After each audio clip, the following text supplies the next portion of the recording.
Welcome to Care Vision's Professional Talks, a podcast where we explore the key issues influencing and shaping the lives of children and young people who need extra familial care and support, and what these mean for the professional community responsible for providing this support. I'm Humphrey Hawksley. In each episode, I speak with leading thinkers across social care, social work, education, health, and government to unpack the challenges and opportunities facing practitioners and leaders involved in supporting children and their families. If you're a professional in the sector or simply someone who cares deeply about improving the experiences and outcomes for our children and young people, you're in the right place. Hello and welcome on this early spring Sunday afternoon. I am Humphrey Hawksley, and this is a hybrid event with the two spheres of an empire. The Goldster magazine show, that is a conversation between civilians within a community, meets Care Vision's Professional Talks, where specialist peer groups discuss issues on health and social care that are critical to all our lives. My guest today is the preeminent expert in that balance between the two spheres of our brain.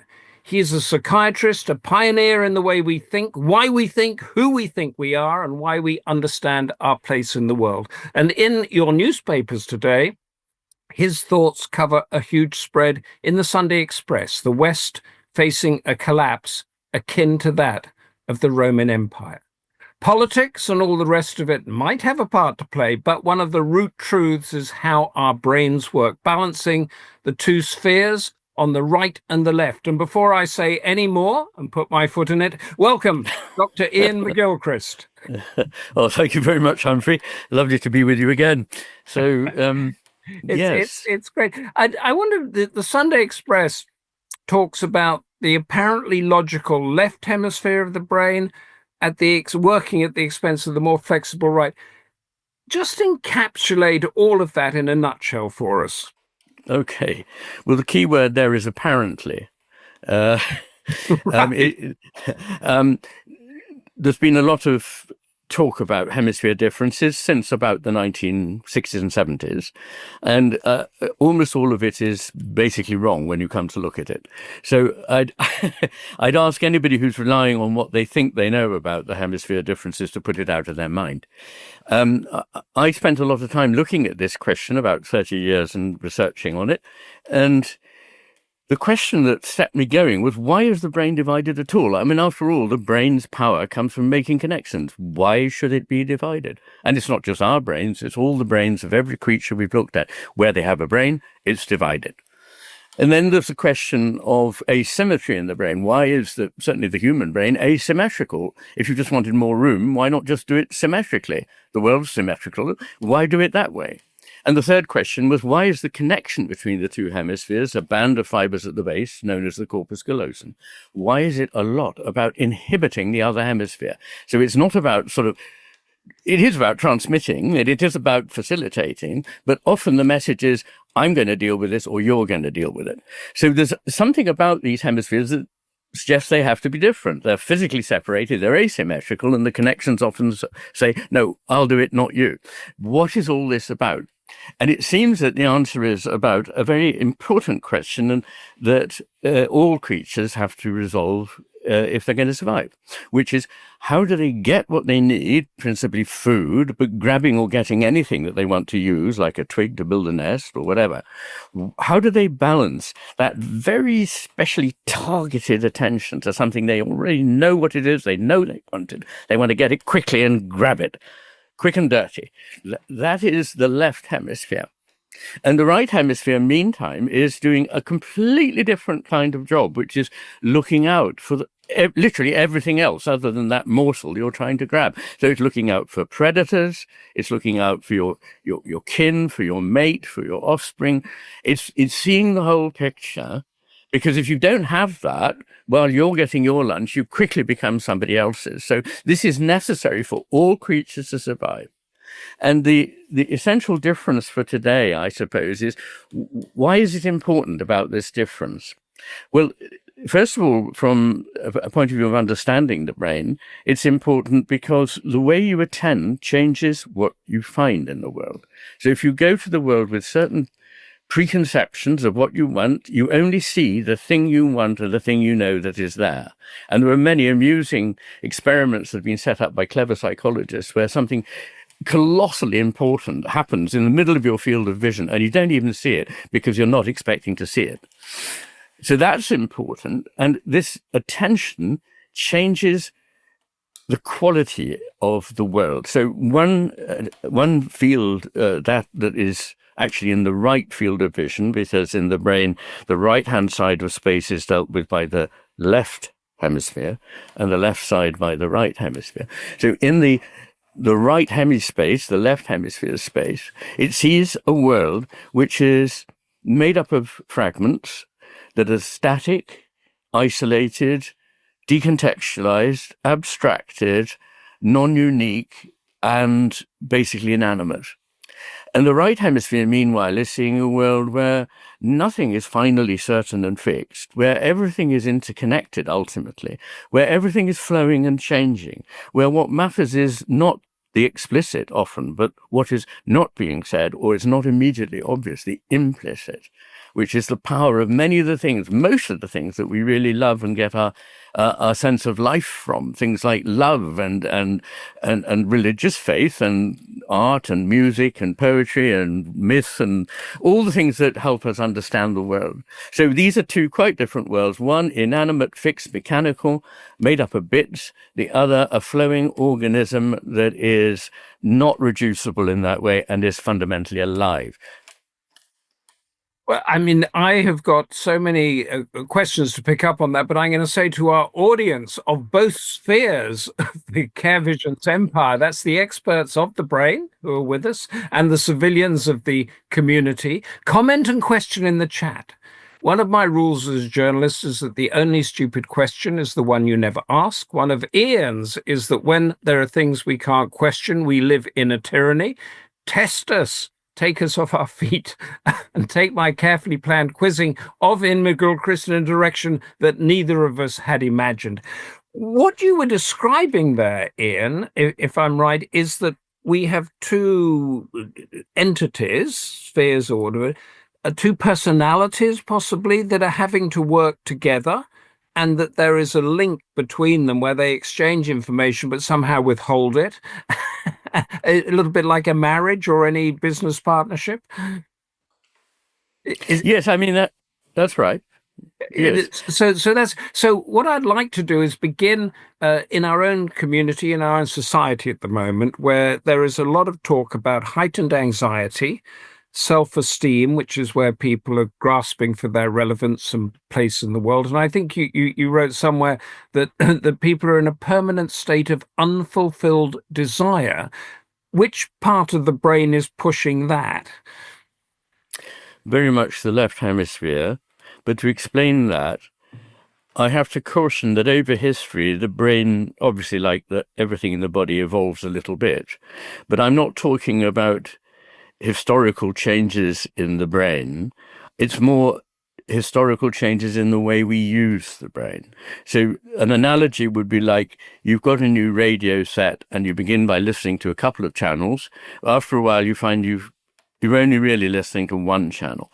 Now, civilizations broadly, and this is something I trace in The Master and His Emissary, seem to begin with a very good balance in the way they think about the world between what the left and right hemisphere can offer. This is very rich and fruitful. But as time goes on, each of these civilizations drifts further and further to the mode of the left hemisphere, and then it collapses. And the left hemisphere, I think it's important to say this, is basically much more open to being deluded. I have an amusing chapter in The Matter with Things in which I look at some of the, say, 30 neuropsychiatric syndromes in which people are completely deluded, and they are fascinating. But almost every single one, with one exception, is due to the right hemisphere being somehow dysfunctional or not working properly. So the left hemisphere left to itself is not what people used to say, the rational, intelligent, reliable one, even if a bit boring. It's actually hot-headed. It tends to jump to conclusions more than the right hemisphere. It has to have black and white answers to everything. There's no room for nuance. And as cultures evolve, they tend to get bigger. And as they get bigger, they need to control more. And it's about power. If you want to be able to control a large territory, in whatever means, militarily or probably in modern terms more likely economically, the thing is you have to roll out a certain way of thinking which cuts out all the human, the nuance, the stuff that makes life worth living, and reduces everything to a schema, an algorithm. And it's like believing that the map that you've got, which is very simple in relation to the world that it maps, is the real world. And so I think that's the kind of world we're in now. And if I just quickly take that on to the question that you asked about why we're so unfulfilled, the left hemisphere doesn't understand any of the things that really make us fulfilled and happy as human beings. It discounts them. It thinks they have no reality. What it is concerned with is only utility and power. Now, those are very important in the struggle for survival. You need something that's looking out for power and utility, but you desperately need it to be under the guidance of something that sees much more, is much wiser, and that is the master. In my metaphor of the master from the hemisphere is the left hemisphere. It's a perfectly good functionary who does useful stuff as long as it sticks to what it's competent at, which is low-level bureaucracy. But it doesn't understand the picture. So all around the world, you find there are myths about two figures that struggle. One of them is why is like a Buddha figure or almost a godlike figure in reason. And there's a hot-headed upstart who thinks he knows everything. And like people who think they know everything, he's actually rather stupid. That's your left hemisphere. That's your left hemisphere. So yeah. When you think maybe I shouldn't blurt this out, maybe I shouldn't do that, that's your left hemisphere pushing. But tell me, when you say maybe I shouldn't, that's the right hemisphere saying, hang on, mate, there may be more to this than meets the eye. But the left hemisphere is simplistic, jumps to conclusions, wants everything black and white, cut and dried. Right.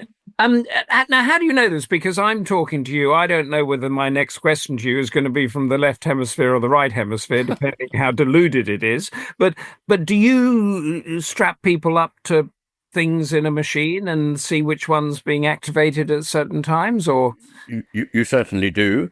But there are many, many, many strands of evidence for this that come from a range of things, from clever experiments, as you say. Right. And nowadays we can suppress or enhance one hemisphere at a time using a totally painless technique called transcranial magnetic stimulation. But there are also there's a wealth of literature from people who've had injuries, tumors, or strokes in one hemisphere or the other, and what happens to their world.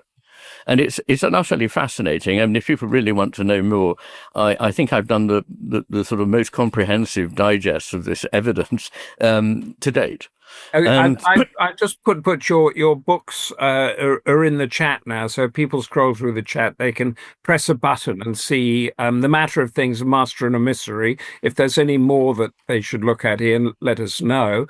I think those are the two main ones. Yeah. Those are the two main ones, and we're just before we've got a raft of questions in, which I hope will take our comments. But I just wanted to boil. We are hearing about mental health problems, particularly amongst the young.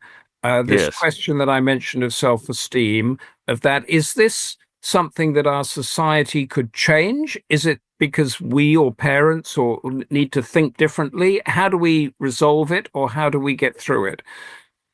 Yes, okay. Well, I just have to say before we go there that we're glossing over an awful lot of stuff that might give the wrong impression. I mean, most of us, you now, me now, speaking, talking, listening, we're using all of our brains. It's completely it's never the case that you're just using one part of your brain. We're all using both parts of the brain all the time.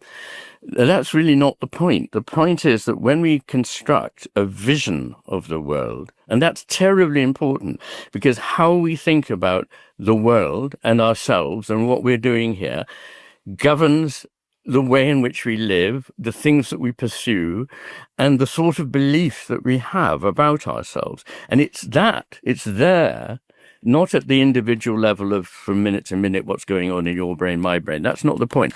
The point is that there are two, if you like, conflicting visions of the world. One is a very subtle one. It's almost, if you like, a sacred one, in which things that can't necessarily be seen or measured are very important, in which you can't just isolate something from its context, because its context changes it, in which you can't pin something down and take it away and abstract it and think you've got it at last. It's a much more complex world, a nuanced world, where nuances matter, where the same utterance can mean two completely different things, depending on the way in which it's uttered, the context in which it's uttered, the body language, and so on. So we're talking about that against a world which is the reductionist materialist one, which is it's all made up of little bits. These bits are wholly material, they have no meaning, they just bump into one another, and then they produce whatever it is, and we make the meaning, we make it all up, we give it a purpose because it hasn't got one, we give it its value because it hasn't got one, and that's the vision that is being sold to us, voiced by some of the sort of vox pop scientists, and is put forward in schools in the way that we're trained in this extremely reduced materialist vision, which I can tell you is just factually wrong, not just philosophically wrong, but we now know from biology is expanded like physics. Physics knew a long time ago that this mechanistic universe, 100 years ago, we knew that this wasn't right. We're now finding in biology that guess what? It certainly doesn't describe life. So these visions are important. And when to come back to what you want to talk about, which is why are we getting so distressed and anxious and sick? Anxious, yes. You're making me even more anxious, actually, Ian, so I'll have to yes. Level that out a bit, but please carry on. Yeah. Well, I'm glad that the picture I'm painting is one which does make you feel anxious, because it should do. It's contrary to what your deeper self knows about the world, that it simply can't be simplified in this very kind of noddy-like way into it's just like this and it works like that in a system just like a machine. So can you just clarify a couple of things that came out about you? You said that you talked about the corpus callosum, which is the telegraph in a way between the two hemispheres, and it's got proportionally smaller, not larger, over evolution. So does this mean that during the thousands of years, these two spheres of the brain are communicating less well than they did before? Well, it's a complex story, but to try and put things in a nutshell, the first thing to realize is that all brains prior to mammals don't have a corpus callosum at all. They have very, very fine, thin connections. But the corpus callosum, which starts with mammals, is a whole step forward in bringing the two together. And originally, it was so that we could pursue something across the midline, so that it was a sort of seamless picture of the world across the midline of vision. But latterly, because our brains have to deal with so much more than any other creatures, we've gone in for specialization. So the left hemisphere and right hemisphere are becoming more specialized. And for that reason, the corpus callosum, which started with mammals, has got proportionately smaller over evolution. So if you look at a dog's brain in cross-section, you'll see its corpus callosum is not much smaller than ours, but its whole brain is very much smaller than ours. And so the corpus callosum's job has become more, it does do a certain amount of, what it always did, which was connecting the two visions. But it's really more about now stopping one kind of thinking, interfering with another. Because if you think about the two ways of looking at the world that I talked about, they are effectively contradictory. I mean, they can be brought together, but as they stand, they look contradictory. And so in a culture like ours, which depends very much on public debate over a very large sphere, not just on, 4 or 5 people talking around a campfire, it's very important to appear to not contradict yourself. The worst thing you can do these days is to be self-contradictory. Yes. But actually, it might be a very intelligent thing to do, because it might mean that you're seeing that there are two aspects here, both of which need to be taken into consideration. And our culture is one, no, it's got to be this or it's got to be that, which is in itself a sign of left hemisphere dominance, because it can't bear the idea of more than one complex picture.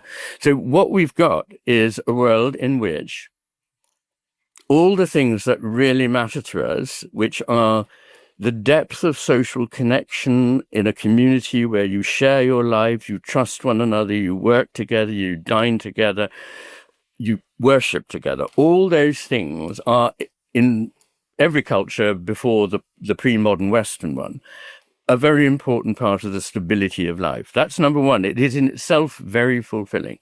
The second is closeness to nature. Immersion in nature. And until 1800, 99% of the population of the world would have lived immersed in nature, in the rhythm of the seasons, in, the spring, the harvest, and so on. And they would be surrounded by nature. Now, probably less than half the population of the world is in any way close to real nature. That is... And the third thing, just to finish off, is a relationship with whatever you like to call it, the sacred, the divine, the higher power, whatever it is.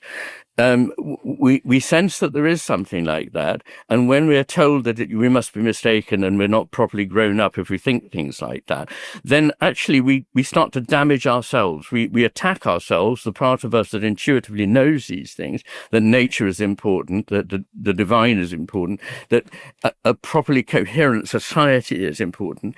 And we've now drifted in a world where we're atomized, atomistic, we are severed from nature, and most of us have no religious beliefs or belief in anything much beyond the material. Yeah. No, it's therefore not surprising that we're so bloody miserable. That encapsulates. I'm going to throw at you and me some of these questions, and the first one, Pauline Blasey, throws me out completely. But let's have some short, sharp answers. Pauline Blasey, sounds like you are describing quantum physics. Well, it's a good point, because quantum physics is much closer to the world I'm describing than Newtonian mechanics. Oh, okay. Okay, thank you for that. Gita says, are men's and women's brains very different? Well, the devil is in the word very. I mean, they're different. It depends what you mean by very, yes. Are they hemispherically different? Because we're talking about the two hemispheres. Yeah, in terms of the hemispheres, they are different.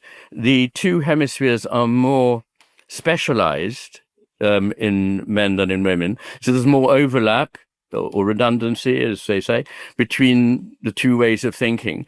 So that when a stroke happens in the left or right hemisphere in a woman, it's less clear what will happen than if it happens in a man. We know what will be lost.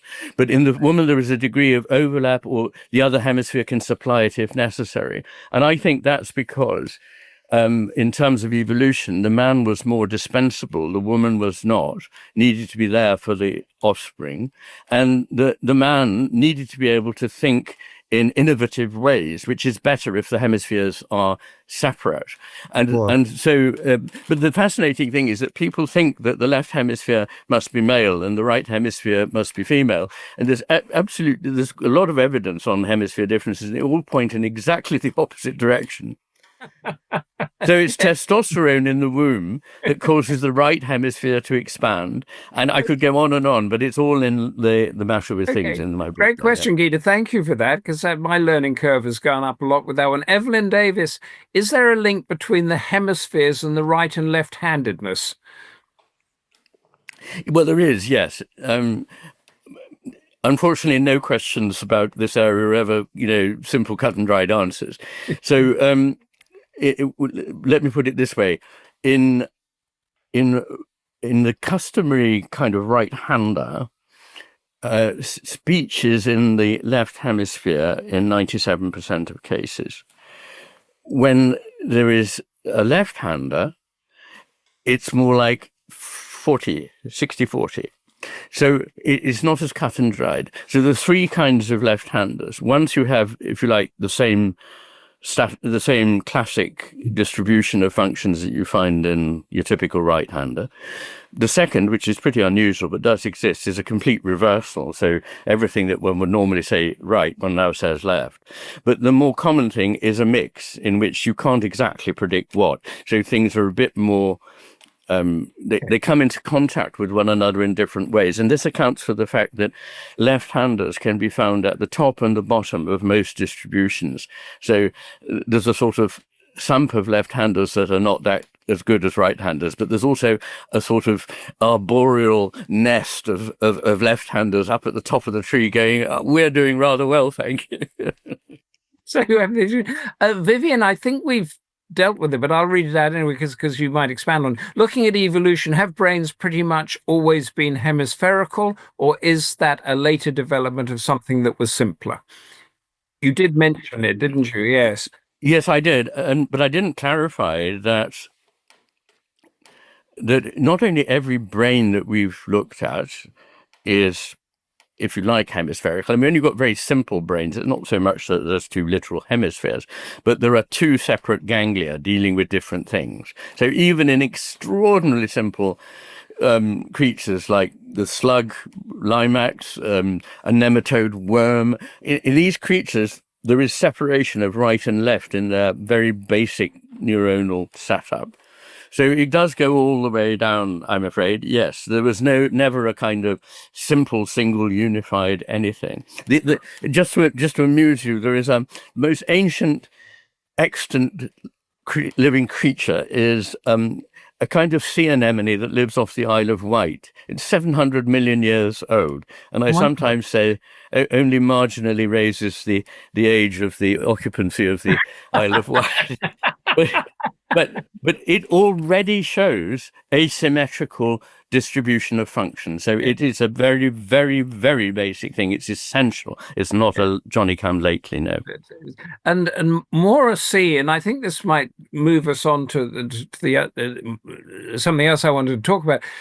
What can we learn from our indigenous ancestors and other ancient wisdom traditions? You mentioned that the way our brains function is not evolutionary, it's not even genetic. We can turn them on and turn them off like television channels. So what can we learn from our ancestors? Well, it depends what you mean by learn from our ancestors. I mean, there's very much we can learn from our own ancestors, to be honest.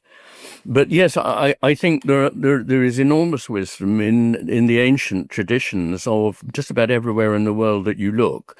So as I say, there are mythologies in pretty much every culture known to man that have, for example, a version of the sorcerer's apprentice myth, which is very, very appropriate to our condition now. You know the story that the apprentice is asked to do work while the sorcerer is out.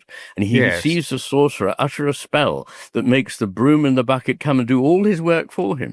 So he listens, and when the sorcerer goes out, he says the words, and everything starts off fine, but he doesn't know how to stop it. Now, this is actually a very good image of the world we're in now. And it seems that long before it actually happened to us as a society, people have worried about what happens if this upstart, the emissary, the apprentice, the whatever, who thinks they know what they're doing but doesn't know what they're doing, if that ever comes to be in control, we will all collapse. Our community will collapse. So that is very important kind of wisdom, which is universal. That is fascinating.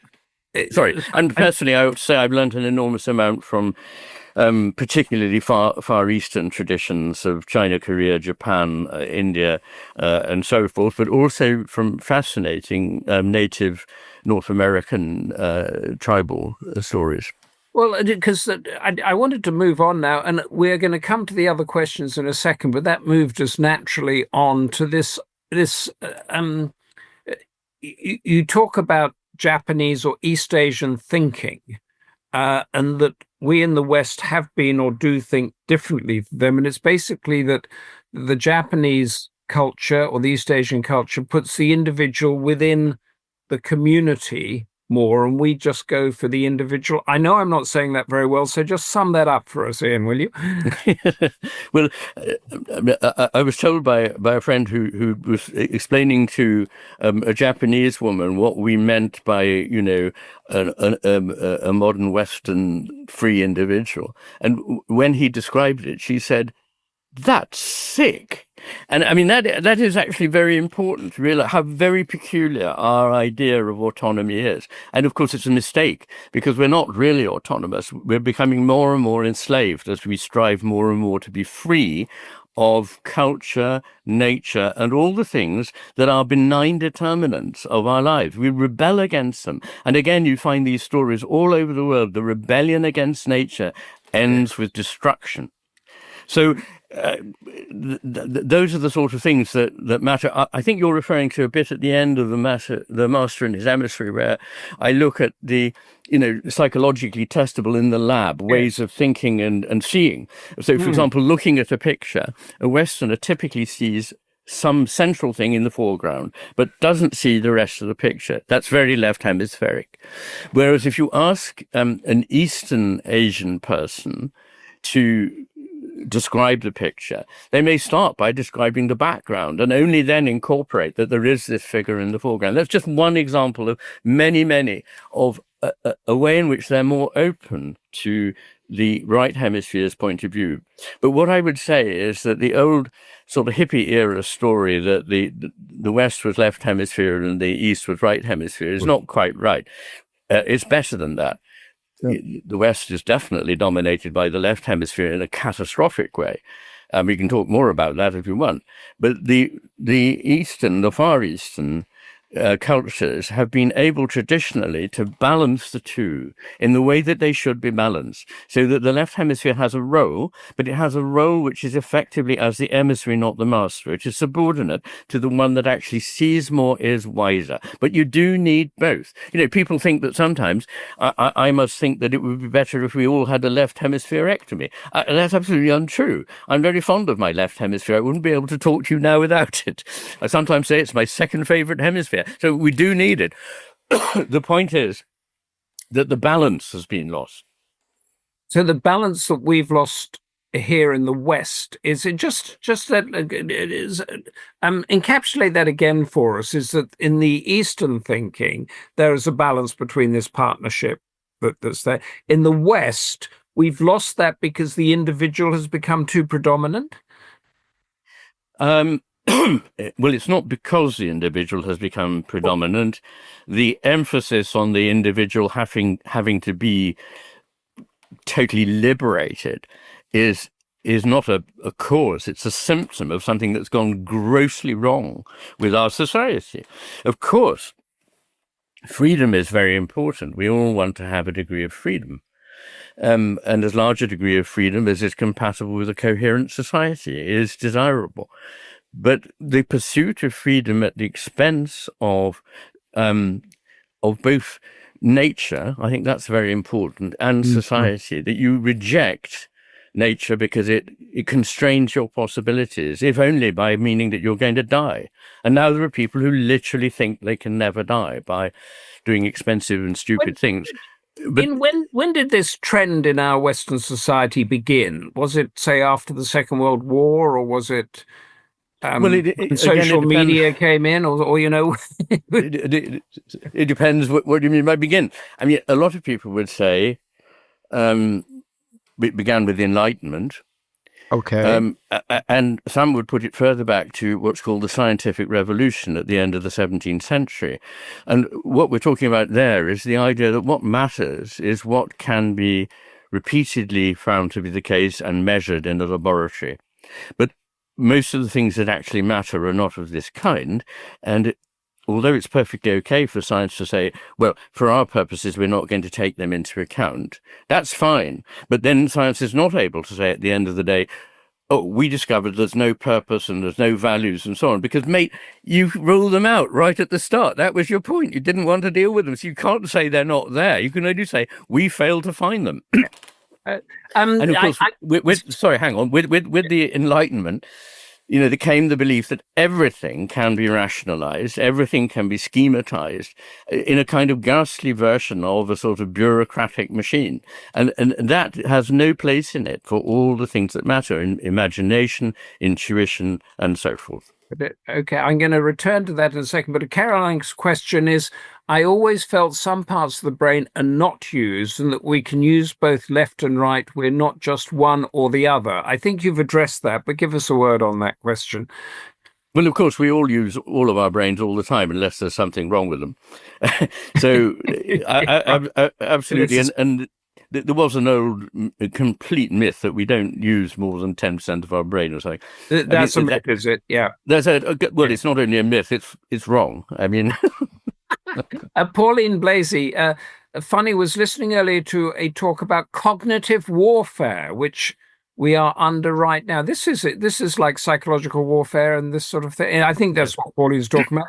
This is something that when you talked about the collapse of the Western Empire, as it were, in the Express piece, this is what's going on, isn't it? A bit. Well, it is.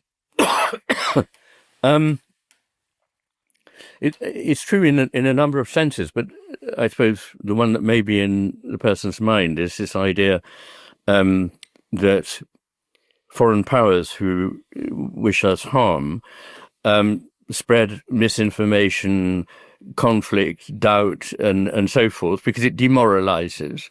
But we don't need foreign powers to do that, because we're doing it to ourselves and have been for a long time. Probably since before the Second World War, there's been an attack by a group of intellectuals that were not as intelligent as they thought they were on all the important aspects of being human, being able to use your intuition and your imagination, without which you're not that bright. So you do need these things.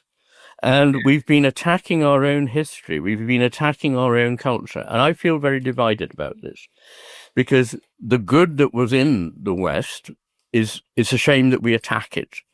But the West that attacks the West, which is the last 100 years, is something that is not admirable, and we do need to reverse. So it's not about that we've all got it right, or any other culture has always got it right. That would be very simple-minded indeed. But it is also very simple-minded indeed to just dismiss a very rich and creative culture that also gave the world, in the best sense, the first real political freedoms, but has gone on to destroy what needs to go hand in hand with freedom, which is a sense of knowing where you are, being in touch with reality. But we're knocking that to pieces. Yes, I just, when you mentioned the Enlightenment, the sort of beginning, and going back hundreds of years, if this was the beginning of this of this Yes. trend, it was that trend that created societies that gave us the standard of living and the freedom that we have today. Before that, they were all basically dictatorships, and underneath Yes. that, you have the developing world, and now you're saying that very same process of the left hemisphere, if that's what it is. But I'm going to give you a couple more questions. Sort of, Geeta, are ADHD and autistic brains very different to other brains? Well, again, it's all about very, isn't it? But autism is very interesting. I say that there are autisms rather than autism. I think what one tends to see is most frequently a gross exaggeration of left hemisphere function at the expense of the right hemisphere. So that the right hemisphere enables us, for instance, to understand what another person is thinking, without them necessarily saying it, what they mean when they say something.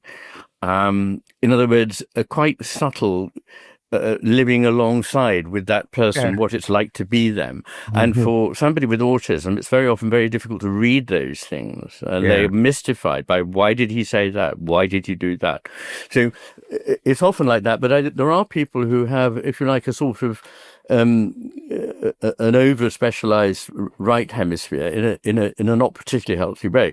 For example, there's a very famous proponent of autism, a defender of advocate of autism, called Temple Grandin. And she said she was amazed when she heard that people sometimes thought using words. You could only think using pictures, which is much more right hemispheric. I say, ADHD, sorry, go on.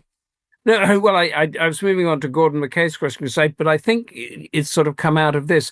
He's put left hemisphere equals ego, whence emerges empathy, question mark. Empathy is on the right, is it? Yes. Yeah. And you ask for snappy answers, I'll give you snappy answers. And you actually answered it by talking about autism. Did you want to add a little bit about ADHD? Well, yeah, both to gloss the empathy thing and the ADHD thing. ADHD it's becoming commoner, not just because I think we're more alert to it, but I think there really is more of it. And it's because we are constantly subject to stimuli that are designed to hijack our attention, and that we're not able, literally not able. Younger generations it becomes harder and harder for them to sustain attention over any period. And of course, without sustaining attention, it's very hard intelligently to get into something, to understand what, a book, for example.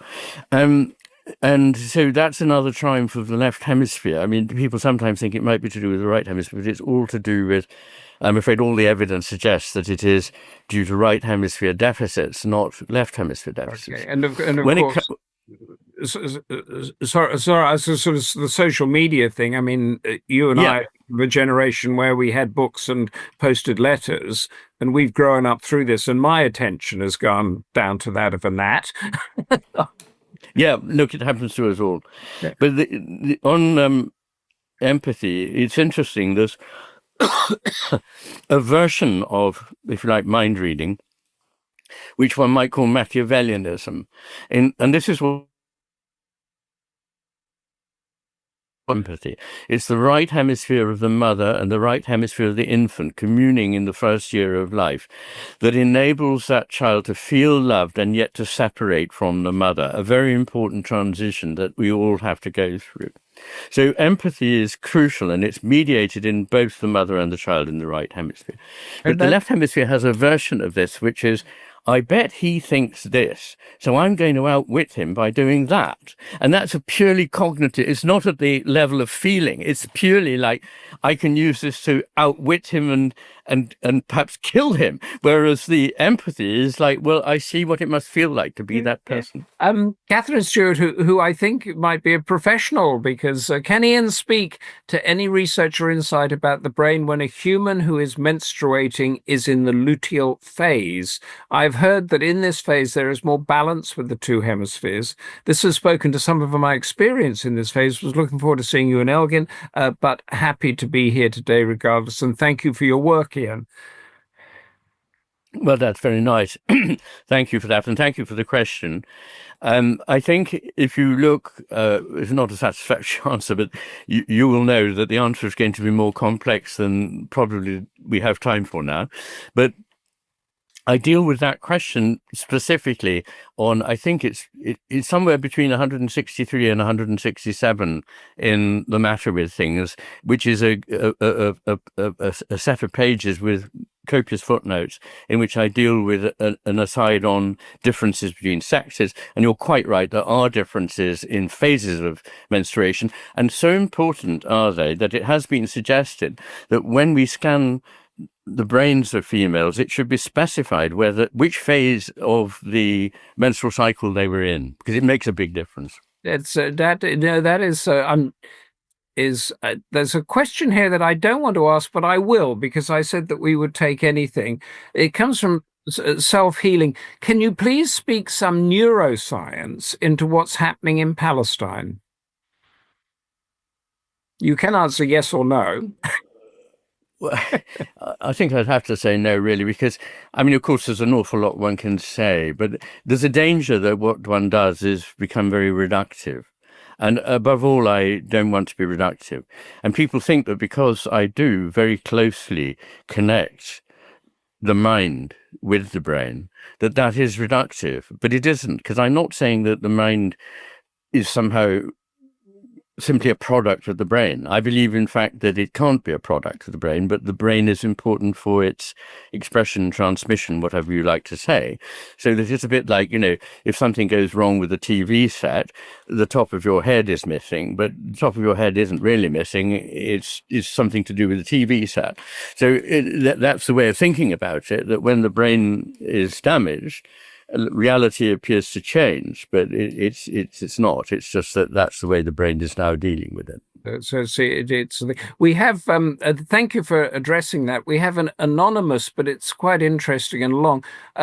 We are all Oxford graduates with ADHD, and left brain dominate with, as the psychiatrists and psychologists tell us, we have dyslexia and dyspraxia, which are comorbidites. Fortunately, we do not have ASD, and it goes on a bit. But are you aware of what they are asking, or what the topic is here, Iain, that you could address?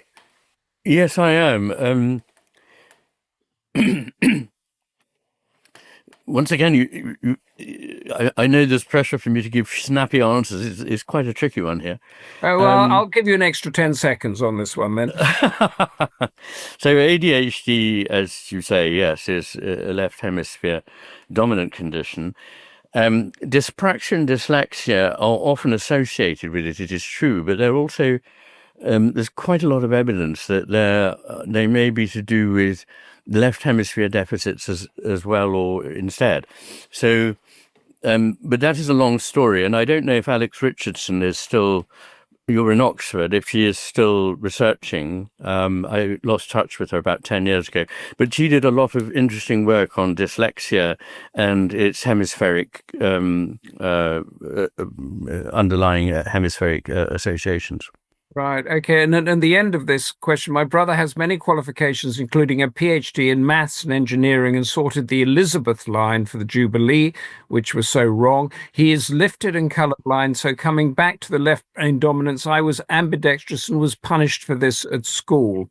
So that sort of tops and tails that. Joan Hudson says, I've been diagnosed with dystonic tremor. Medication helps to control it. I know that it is caused by my nerves in the brain not sending the correct messages to the muscles. Is this correct? The cause of a dystonic tremor may be in, as it were, the kind of nerves, motor nerves. Yes, that is possible, but it's more complicated than that, because it also involves the autonomic nervous system, which is a wholly separate business. So there are a number of causes of such a thing, and medication is usually able to dampen that tremor. I'm happy with that. Okay. Janek, I like this question. Can Iain speak to what educators might do to encourage a more balanced use of the hemispheres, e.g. first-hand experience of nature, gauging in contradictory topics to understand nuance? What should we do, Iain? Oh, absolutely. Not just educators, all of us.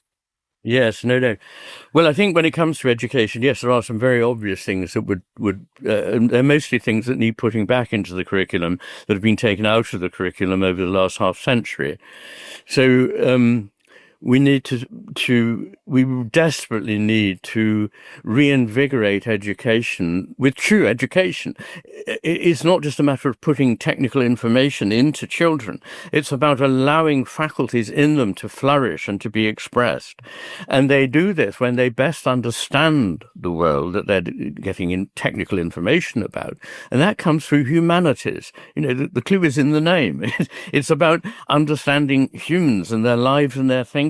And so to be more embedded in literature, to know your Shakespeare, to read poetry, to do music, to learn your history. I mean, to learn other history as well, but it's very important to know the history of your people. To be able to philosophize at a very simple level. In other words, to ask the question, but what if this is not right? And what if I inverted it? What would that show?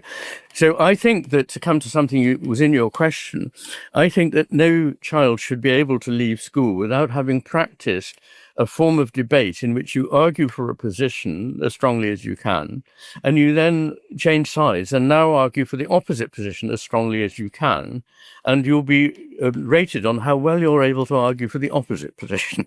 So I think that would be a great step forward. I also think that all children should be taught mediation.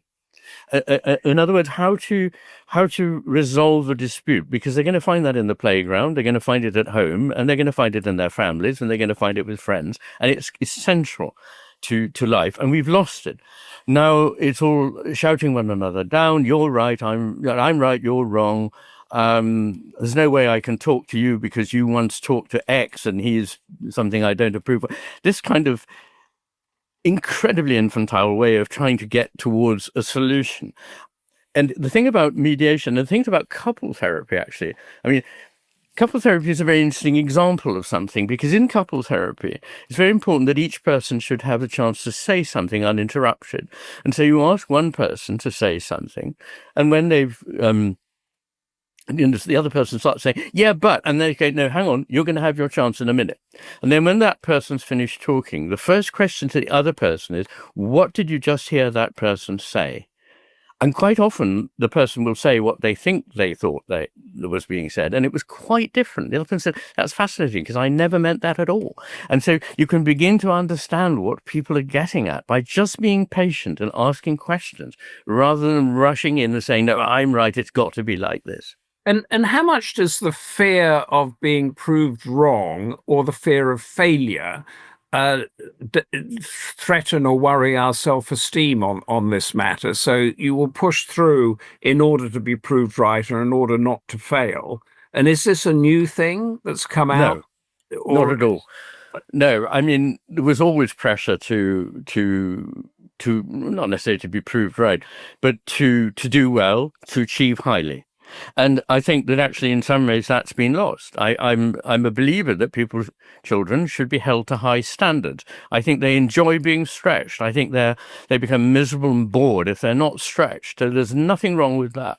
And a very important point about self-esteem. There's a man called Roy Baumeister, very well known in the history of psychology, who in the 1980s very much majored on what we need is higher self-esteem. He's now peddling the other position, which is too much self-esteem. and that actually brings us back to the Chinese and Japanese. They don't think that having a high opinion of yourself is a good thing at all. Thinking you're worthless is not good, but we don't have to go to these extremes. This is the ridiculous thing about our culture. If it's not this, it's got to be that. But no, you can have a decent idea that you're pretty good, but you're not the whole thing, and you want to learn more and you want to improve. Now that's very healthy, but they see that the person who should be valued is the one who helps his or her colleagues, who is socially motivated. And I think that's something we could get back. It's not just about me. I mean, if you go that way, you'll get all the sterility and the sadness that comes from narcissism, and you'll be a pain in the neck to everybody that knows you. So instead of going for high self-esteem, let's go for adequate self-esteem and not do ourselves down, but not elevate ourselves over others unnecessarily either.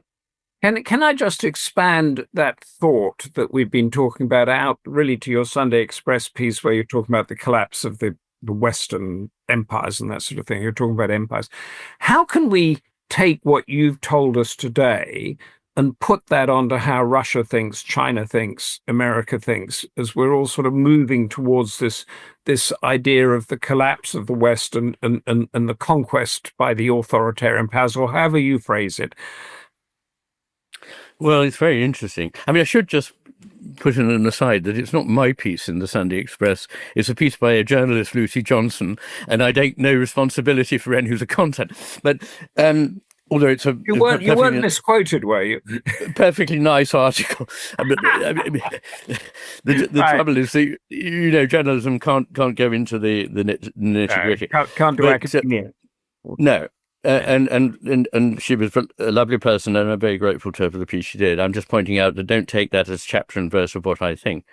Well, I think all this actually bears very relevantly on the current situation. So, for example, we think that if there is misdirection and disinformation, this comes from enemies overseas or possibly from so-called right-wing groups. The trouble with the terminology right-wing, left-wing is I think it's completely lost its importance. I think the only differences worth anything nowadays are between people who are strident authoritarians on the left or the right, and those are the rest of us in the middle who are trying desperately to maintain some human balance here, some vestige of common sense. But the point is, I don't think it all comes from overseas and malignant powers and so on. I think a lot of it actually comes from the powers that be in our culture, who I think are very much skewed to a very particular point of view, which is a sort of bien pensant, we're smug, we're better than all those proletarians and sort of working class people who are probably yobs and Brexiteers and, so there's a terrific snobbery, and it only allows you to have a range of opinions which are approved by this sterile bunch of people with their sort of, if you say that, it's banned, and you can't ask that question, no. And I think that's very, very damaging. It comes back to Hannah Arendt, who survived the Nazis, said, and wrote so brilliantly about totalitarianism, that you are in a tyranny when there are things that can't be asked, and there are many things that can't now be asked. So I think all this plays into a situation in which so-called populist movements are very much feared. But these populist movements are a response to being absolutely ignored, all their values neglected, all their concerns dismissed, and being told that they're stupid for thinking the way they do. And I think there will be a big backlash, and Trump is part of that. I don't blame Americans for electing him. I'm saying nothing of his moral character, and I'm not saying that he's going to be good for the world in lots and lots of respects. But I can see why he got elected, because he only somebody perhaps as sort of slightly crass, as he is, not interested in the nuances, but able to go in there and go, no, it's like this. But actually, at this stage, we've had governments, so-called left-leaning and right-leaning, pussyfooting around for about 30, 40 years, where the world goes to hell in the handcart, none of them with any new policies, and everything becoming more corporate, more global. It's all the EU, it's the WEF, it's Google, but actually, we, the citizens of countries, we're no longer consulted, and we have no redress against these global bodies, and this is why we're getting a resurgence of nationalism. And of course, I mean, in these discussions, what is often sort of over is that he was democratically elected. So you can call him a dictator, yes, but he was democratically elected through the. I want to return to the medical side of this, because Miguel Leith says, have you noticed any differences in how the left hemisphere and right hemisphere of the brain behave in people with schizophrenia? Oh, very much so, yes. I mean, to give you a short answer, and I'm sorry if you're a fellow neuroscientist or neurologist or psychiatrist, but my simple answer is that the best way to think of the schizophrenic brain is that it is like the left hemisphere on steroids, with the right hemisphere not functioning properly at all. So it's rather like having, if you wanted to take a human brain that's functioning well and turn it into something like a schizophrenic brain, you put a lot of holes in it, but mainly in the right hemisphere. And I actually, interestingly on this, I'll just comment this.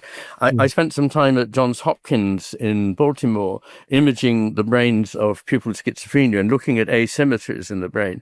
And the interesting thing is that normal brain is asymmetric. It has this expansion posteriorly on the left and an expansion anteriorly, towards the front, in other words, on the right.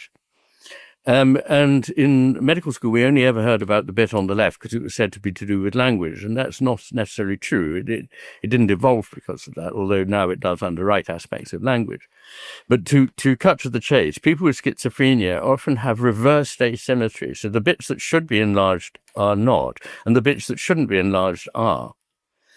or they may have lost the normal symmetry and just have totally symmetrical brains. And that means that there are a lot of the really important areas for understanding the world, so-called heteromodal association cortex, which is in areas like the anterior cingulate, the planum temporale, and the dorsolateral prefrontal cortex. Sorry, just in case this is of more technical interest to you, these are the areas that are affected by this reversal of asymmetry, and these are the areas that give rise to, or should be giving rise to, clearer thinking, clearer speech, and so forth. Thank you. And I just want to bring in Amber's thing here. It doesn't need a response because Time's Winged Chariot is attacking us. I find many people are not listening to what you are actually saying, but think you are saying something else. I think that was sort of put the money on one of the things you described. But as I mentioned, Time's Winged Chariot is attacking us. We are almost out of time. If you've enjoyed this pioneering hybrid show with experts and civilians with such a brilliant guest as Ian, let us know and we'll put on more. Now, just before we go in, I know that everything's a long answer and more complicated, but give us a final thought about what we've learned and how we should adopt a new way. Should we turn to different channels in our two spheres? I think what we should do is question all the things that we think we know. So it's always appropriate to say this may be right, but it may not be. And what would happen if it were wrong? So that's one good thing we can do. Another is to become aware of what it is we don't know. We think we know certain things, but the more intelligent you are, the more you realize how little you know. And the more unintelligent you are, the more you think you know it all. So a very good exercise is to invoke wonder. And one way to do this is to listen to wonderful music, to read the great works of literature, and to go out in nature and just be peaceful for half an hour, a few times a week. Switch off your phone completely. Don't be thinking about other things, but actually be in the presence of nature and see how miraculous it is. Thank you so much for that. We are getting a stream of questions in and comments in saying, thank you so much for this. It is fascinating. Please, let's do more. We will, I hope, and thank you everyone for being here. And thank you for your challenging comments and questions, which I think we picked up okay, but tell us if we didn't. And thank you, Dr. Iain McGilchrist, for fielding everything that has been hurled at you. Great having you. Thank you very much. Can I just say, I haven't been able to read the messages. I see lots of interesting ones. Is it possible to save the chat and send it to me, please? Ben is our guru, and yes, he's so technical. He's put a thumbs up there, so we will send you all of the Fabulous. chat. Fabulous. Thank you very much. I'm sorry. I thought we'd got 2 hours. I therefore was expatiating, but there we are. Thank you very much. It's been lovely, and perhaps another time. Yes. Well, we will have you back by popular demand, Ian, if we can do it. And everybody keep an eye on the Care Vision's website for our next event. We will ask Ian back because there's so many things saying they could have listened to you for hours and days. But thank you, Ian. Thank you very much. Yeah. Bye, everybody. Bye.